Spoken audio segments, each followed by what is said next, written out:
नमस्कार। आशा करते हैं कि आप अपने घर पर कुशल पूर्वक होंगे और ईश्वर से मैं प्रार्थना करता हूं कि आप और आपका परिवार हमेशा सुखी रहे, समृद्ध रहे एवं स्वस्थ रहे। प्यारे बच्चों, आपको मैंने जो आपकी यूनिट टेस्ट हुई थी उसकी की जारी नहीं की थी। आज मैं आपके सामने आपका जो यूनिट टेस्ट हुआ था उसके आंसर आपको बताने जा रहा हूं। जो पेपर हमने आपका लिया था उस पेपर का सॉल्यूशन आपको बताने जा रहा हूं। ध्यानपूर्वक सुने और अच्छी तरह से उसको अच्छी तरह से सुने और जो गलतियां आपने आंसर शीट में की है दोबारा से वो गलती न हो, इसलिए जो आंसर्स आपको बताए जा रहे हैं उसको ध्यानपूर्वक सुनिए और अपनी गलती को सुधारें। जैसे कि जो पहला क्वेश्चन था ये ऑब्जेक्टिव टाइप क्वेश्चन था, जिसके अंदर क्वेश्चन है who was the permanent chairman of the constituent assembly. जैसे आपको पता था कि कॉन्स्टिट्यूएंट असेंबली के जो टेम्परेरी जो चेयरमैन बनाए गए थे वो डॉक्टर सच्चिदानंद सिन्हा बनाए गए थे, लेकिन कॉन्स्टिट्यूएंट असेंबली के जो परमानेंट जो मेंबर बनाए थे, जो स्थायी सदस्य थे, वो किसको बनाया गया था। इसमें ऑप्शन दिया गया था doctor B R. Ambedkar, doctor Rajendra Prasad, Pandit Jawaharlal Nehru and K T. Shah. तो इन चारों में से आपको बताना है कि कौन था जो कॉन्स्टिट्यूएंट असेंबली का परमानेंट चेयरमैन था। स्थायी अध्यक्ष जिसको बनाया गया था वो थे डॉक्टर राजेंद्र प्रसाद, जो कि हमारे देश के प्रथम राष्ट्रपति बने, डॉक्टर राजेंद्र प्रसाद। तो फर्स्ट क्वेश्चन था who was the permanent chairman of the constituent assembly, तो इसमें आंसर होगा डॉक्टर राजेंद्र प्रसाद। इसका हिंदी जो अर्थ है कि भारत की संविधान सभा के स्थायी अध्यक्ष कौन थे, तो उसमें डॉक्टर राजेंद्र प्रसाद। सेकंड जो क्वेश्चन था in which article right to equity is mention. Second question ये था कि जो हमारा फंडामेंटल राइट्स है जिसमें राइट टू इक्विटी है वो संविधान के कौन से अनुच्छेद के अंदर है। तो इसमें ऑप्शंस दिए गए थे A 19 to 22, B 23 to 24, C 25 to 28 and D 14 to 18। तो जो राइट टू इक्विटी है वो हमारा आर्टिकल 14 to 18 तक है। 14 से 18 का जो अनुच्छेद है उसमें कौन सा अधिकार है, वह है राइट टू इक्विटी, समानता का अधिकार। जबकि 19 to 22 ये हमारा स्वतंत्रता का अधिकार है, 23 एंड 24 शोषण के विरुद्ध अधिकार है, 25 to 28 cultural and educational right है। तो ये सारी चीजों को बारे में आपको इसमें बताना है कि in which article right to equity is mention. तो 19 से 22, 23 से 24, 25 से 28, 14 या 24 या 14 से 18, तो कौन सा अधिकार होगा, ये 14 से 18 तक होगा। जो 25 to 28 है वो right to freedom of religion का होगा।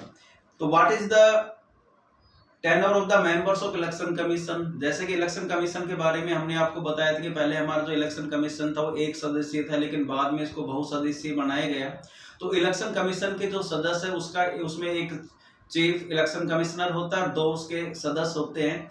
तो जो मेंबर्स होते हैं इलेक्शन कमीशन के उनका कार्यकाल कितने वर्ष का होता है, तो इसमें options are 5 years, 6 years, 4 years, none of these। तो आपको मैं आंसर इसमें बता रहा हूं कि इसके अंदर इलेक्शन कमीशन के जो मेंबर्स हैं उनका कार्यकाल होगा 6 वर्ष का। नेक्स्ट क्वेश्चन है theory is derived from the word theoria which is taken from. ये जो थ्योरी शब्द है ये थ्योरिया शब्द से लिया गया है। थ्योरिया शब्द का अर्थ ये मतलब थ्योरिया जो शब्द है वो किस भाषा का है, तो जो थ्योरिया शब्द है वो लैटिन भाषा का है। किसका है, लैटिन भाषा का शब्द है ये। तो थ्योरिया शब्द की उत्पत्ति थ्योरिया शब्द से हुई है। यह शब्द किस भाषा का है, मतलब तो ये कौन सी भाषा का, लैटिन भाषा का ये शब्द है theoria. Next question who is the father of political science. राजनीतिक विज्ञान का जनक किसको माना जाता है, राजनीतिक विज्ञान का पिता किसको माना जाता है। तो इसमें Aristotle, Machiavelli, Hobbes, Karl Marx, इनके बारे में बताया गया कि इनमें से बताइए कि कौन सा है जिसको फादर ऑफ पॉलिटिकल साइंस कहा जाता है। तो फादर ऑफ पॉलिटिकल साइंस को अरस्तु को कहा जाता है। इसमें अरिस्टोटल बोला जाता है इंग्लिश के अंदर, लेकिन उसका नाम अरस्तु राजनीतिक विज्ञान का जनक अरस्तु को कहा जाता है। नेक्स्ट क्वेश्चन है लीबर मीन्स। लीबर शब्द का अर्थ क्या है, लीबर क्या होता है, LIBER लीबर। तो लीबर का मतलब इसमें options are freedom, no freedom, limited freedom, none of these. इनमें से आपको बताना है कि फ्रीडम ये लीबर का अर्थ क्या होता है। तो लीबर का अर्थ होता है फ्रीडम, फ्रीडम मतलब स्वतंत्रता। Next question the statement that man by nature are equal is given by. देखिए, the statement that man by nature are equal, मतलब ये जो कथन है man by nature are equal की प्रकृति में जो मनुष्य पैदा हुए वो एक समान है, ये जो स्टेटमेंट है वो किसने दिया था? तो इसमें जो थिंकर्स के नाम जो दिए गए हैं, लॉक, रूसो, हॉब्स, लास्की, तो ये जो शब्द है ये कहा था किसने? लॉक ने कहा था इसको। नेक्स्ट क्वेश्चन मतलब यही है कि किस विद्वान ने व्यक्ति को प्राकृतिक रूप से समान माना है, कि प्राकृतिक रूप से सभी व्यक्ति समान है, ये स्टेटमेंट लॉक का है। नेक्स्ट क्वेश्चन है which fundamental rights are given in our constitution. Question number 8 के अंदर आपको बताना है कि भारतीय संविधान के द्वारा कौन कौन से अधिकार दिए गए हैं, तो उसमें आपको नाम लिखना, उनके आर्टिकल्स लिखने।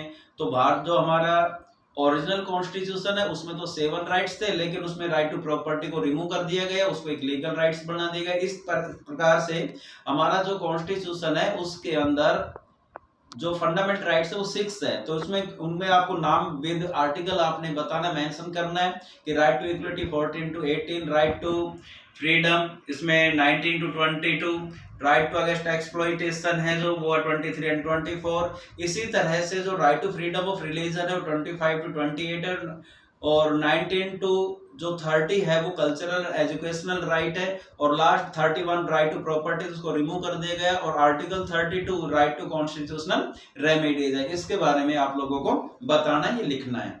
नेक्स्ट क्वेश्चन है mention any 4 kinds of liberty. 4 प्रकार की लिबर्टी के बारे में आप बताइए कि कौन कौन सी 4 प्रकार की लिबर्टी है। तो उसमें मैंने काफी टाइप्स या काइंड्स उसके लिबर्टी के बताए, इससे पॉलिटिकल लिबर्टी है, नेशनल लिबर्टी है, इंटरनेशनल लिबर्टी है, सिविल लिबर्टी है। तो इस तरह की जो लिबर्टी है किसी भी तरह से उस इकोनॉमिक लिबर्टी है, ये नाम आप उसमें मेंशन कर सकते हैं। नेक्स्ट क्वेश्चन है describe any 4 function of the election commission. अब ये बताना कि इलेक्शन कमीशन के 4 कार्य क्या कौन से होते हैं। जैसे कि मैंने इलेक्शन उसमें जो लेसन था आपका इलेक्शन एंड रिप्रेजेंटेशन में इलेक्शन कमीशन के फंक्शंस के बारे में सारे बताए गए हैं कि वो सीडीएस से माना गया कि डायरेक्ट कंट्रोल एंड सुपरविजन करता है। पूरी की पूरी जो प्रोसेस है, चुनावी जो प्रक्रिया है, इलेक्टोरल जो प्रोसेस है उसको पूरी तरह कंट्रोल, डायरेक्ट और उसमें सुपरविजन का काम कौन करता है? इलेक्शन कमीशन करता है। इलेक्शन कमीशन का ये काम होता है जो इलेक्टोरल रोल होती है उसको अप टू डेट करता है कि उसमें से जो मर गए हैं या जिसकी मृत्यु हो गई है उनको डिलीट करना, जो नए नाम है उनमें ऐड करना, ये सारा का सारा काम किसका होता है? इलेक्शन कमीशन का होता है। जो रिपोल होता है उसका भी रिपोल कराने का काम किसका होता है? वो भी इलेक्शन कमीशन का होता है। तो बहुत सी जो इलेक्शन प्रोसेस है, पूरी की पूरी जो इलेक्शन प्रोसेस है उसका सुपरविजन का काम करना, उसको निर्देश देना, उस पर कंट्रोल करने का पूरा काम इलेक्शन कमीशन का होता है। तो बहुत से ऐसे कार्य हैं जो इलेक्शन कमीशन के हैं। आगे what is political equality. Political equality क्या है? तो पॉलिटिकल इक्विलिटी के बारे में आपको बताना है कि जो मनुष्य है वो समाज में रहता है और उसको क्या है, उसको सारे के सारे पॉलिटिकल राइट्स, एक समाज में रहते हुए व्यक्ति को सारे के सारे पॉलिटिकल राइट्स मिलने चाहिए। जैसे राइट टू वोट है, राइट टू कंटेस्ट इलेक्शन है, right to form political party है। ये सारे के सारे अधिकार विदाउट एनी डिस्क्रिमिनेशन, बट किसी भी तरह का डिस्क्रिमिनेशन नहीं होना चाहिए on the ground of race, colour, sex, place of birth, इनके आधार पर किसी तरह का यदि कोई डिस्क्रिमिनेशन नहीं है तो व्यक्ति को ये सारे के सारे राइट टू वोट है, राइट टू कंटेस्ट इलेक्शन है, right to form political party है, ये सारे के सारे यदि उसको अधिकार मिल जाते हैं तो वो पॉलिटिकल इक्विलिटी होते हैं without any discrimination on the ground of race, colour, sex and place of birth. इनके आधार पर किसी तरह का कोई डिस्क्रिमिनेशन नहीं होना चाहिए, इसी को हम पॉलिटिकल इक्विलिटी कहते हैं। अगला जो क्वेश्चन दिया गया था वो पैसेज का दिया गया था। पैसेज बेस्ड क्वेश्चन आंसर है इसके अंदर। इसके नीचे आपको दिए गए हैं सारे कि right to constitution remedies is the means through which right and liberty of the citizen will be secured. इसमें यह बताया गया है कि राइट टू जो कॉन्स्टिट्यूशन रेमेडीज है वो एक साधन है जो लोगों को उसकी स्वतंत्रता को, उसके अधिकारों को सिक्योर करता है। Dr. B.R. Ambedkar considered the right to constitutional remedies as heart and soul of our constitution. Right to constitutional remedies है, उसमें डॉक्टर अंबेडकर ने हार्ट एंड सोल कहा है उसको, हमारे संविधान का हृदय और आत्मा कहा है। कौन से राइट्स को? राइट टू कॉन्स्टिट्यूशनल रेमेडीज को। It is so because the right give a citizen the right to approach the high court और सुप्रीम कोर्ट। क्यों कहा गया है? क्योंकि इस अधिकार के तहत कोई भी व्यक्ति यदि उनके अधिकारों का हनन हो रहा है तो वो हाई कोर्ट और सुप्रीम कोर्ट डायरेक्ट जा सकता है। Get any your fundamental rights restored in case of their violation, यदि व्यक्ति के फंडामेंटल राइट्स का वायलेशन हो रहा है तो उनको प्राप्त करने के लिए वो डायरेक्ट हाई कोर्ट और सुप्रीम कोर्ट जा सकता है। Supreme court and high court can issue order. अब सुप्रीम कोर्ट और हाई कोर्ट आदेश देते हैं and give direction to the government, सरकार को निर्देश देते हैं for the enforcement of right, कि उनके अधिकारों को वहां लागू किया जाए। The court can issue various special order. इस तरीके से कोर्ट, हाई कोर्ट और सुप्रीम कोर्ट बहुत से ऑर्डर इशू करता है जिनको हम रिट्स लेख कहा जाता है। तो इसमें ABC 3 क्वेश्चन दिए गए थे कि what is the right to constitutional remedies. Right to constitutional remedies क्या है? तो राइट टू कॉन्स्टिट्यूशनल रेमेडीज की फर्स्ट लाइन में दिया गया, it means through which right liberty of the citizen can be secured. Right to constitutional remedies एक fundamental rights है जिसको आर्टिकल 32 में दिया गया है, mention in the article 32। According to this constitutional remedies, through this right liberty of the citizen will be secure. Next, who said constitutional remedies is the heart and soul of our constitution? दूसरा question ये बताना है कि किसने कहा कि heart and जो constitution remedies है, heart and soul of our constitution, किसने कहा? तो उसमें लाइन आई थी कि doctor B.R. Ambedkar consider the right to constitution remedies as heart and soul of our constitution. तो इसमें आंसर होगा डॉक्टर B.R. अम्बेडकर। अगला, how many writs can be issued by court. अब इसमें आपको ये बताना है कि रिट्स के हाई कोर्ट और सुप्रीम कोर्ट जो रिट्स जारी करता है उनके नाम लिखना है। तो हार्बस कार्पस है, क्वा वारंटो है, इस तरह मैंडामस है, इस तरह के बहुत से बंदी लेख है जो हाई कोर्ट और सुप्रीम कोर्ट जारी करता है, जिसमें बंदी प्रत्यक्षीकरण है, इसके अंदर आपका उत्प्रेषण लेख है और परमादेश है। इस तरह के बहुत से लेख हाई कोर्ट और सुप्रीम कोर्ट जारी करते हैं ताकि नागरिकों के अधिकारों की रक्षा की जा सके।